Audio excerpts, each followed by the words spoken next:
दैबानाजों भुगिनांनाय दुखुथिया सुबुंफोरखौ रिलिफ केम्पआव थांनानै खौरां लाहैदों बारग' इएम गणेश कछारिया। तामुलपुर जिल्लानि सिङाव थानाय 29 नं सुक्लाय सेरफां बियाबनि बारग' इएम गणेश कछारिया दैबानाजों भुगिनांनाय सुबुंफोरनो जाग्रा आदार राननानै हैदों।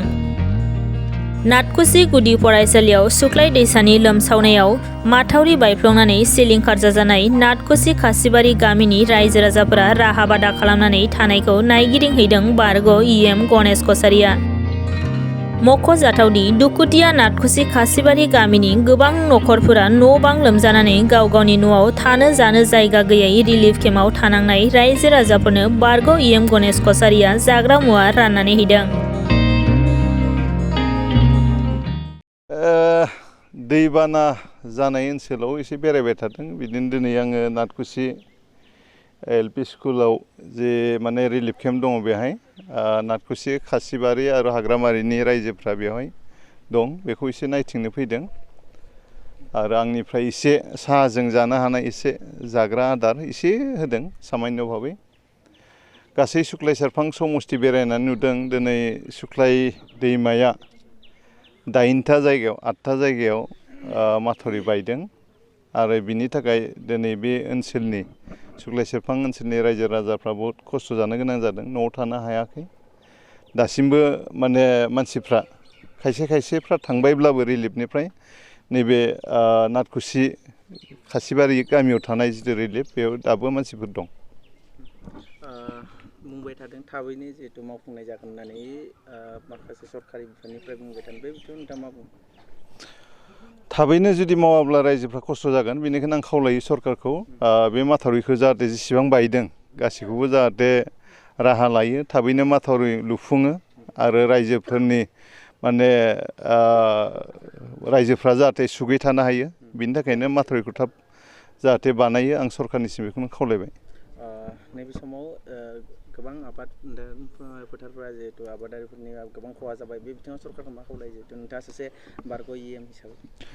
जेसे हायो मण्डलनि जरियते सार्भे खालामनानै जायफोर आबादफोर बेयाव माने गाज्रि नस्थ' जालांबाय बेफोरनि जाहाथे माने माबा हिसाबै एसे एक्सग्रेसिया बा अनसुंथाइ जाहाथे मोनो। बेनिखायनो सरकारा जाहाथे रायजोफोरखौ नायनांगोन, बिथांमोना गोदानैसो माइ गायदोंमोन अबेबा फोथाराव आरो सोरबा माइ गायनो थाखाय खोथिया लाहार फाहार खालामदोंमोन, खोथिया फोनाय दंमोन, बेफोर दिनै दैबानाजों माने हा फबफब जाबाय। दा बिथांमोना जाहाथे थांना थानायनि थाखाय इयुनाव आरो गुबुन माइ गायनो हायाब्लाबो गुबुन खेथि जाहाथे मावनो हायो, बिनि थाखाय सरकारा बेबस्था लायो, बेखौ आं खावलायदों। नैबे समाव मोनसे जि नुबाय थादों जिहेतु 5 बोसोर जालांबाय जिहेतु मोनसे बे दै थुफायाव थानाय जि दालाङा दिनैसिम जाफुङाखै, बे बिथिङाव नोंथाङा मा बुंगोन? बेवहाय माने दंफांनि दालां 2008 मायथाइयाव बिटिसि सरकारनि गेजेरजों 140 मिटार बानायनाय जादोंमोन आरो बेखौ 2017 मायथाइयाव आरोबाव फाहामफिननाय जादोंमोन आरो बे दालाङा दिनै बायनानै थांबाय बे दैबानायाव। आरो बे खाथियावनो मोनसे PMJSYनि दालां बानायदों। बेयाव माखासे टेकनिकेल मोनसे प्रब्लेम जादों। आगोलावहाय दंफांनि दालां जिहेतु आगोलावबो दङमोन आरो बे दालांनि जेफोर जस, बे जसआ दैयाव गोलैना दङ 6 मिटार सिङाव।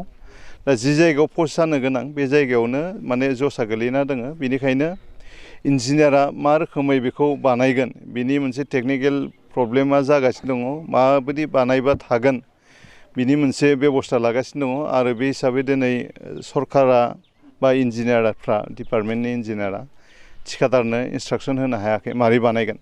दा बेनिखायनो थिखादारा एसे लासै खालामबाय थादों।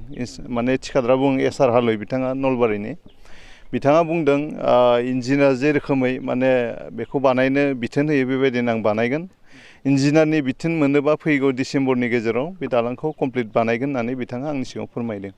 नाथाय बेहाय जे गोबां जेंना नुनो मोनदों जिहेतु हान्थामेलानि थाखाय, बे बिथिङाव माबाफोर राहा लानायनि थाखाय बुंगोन नामा सरकारनि सायाव?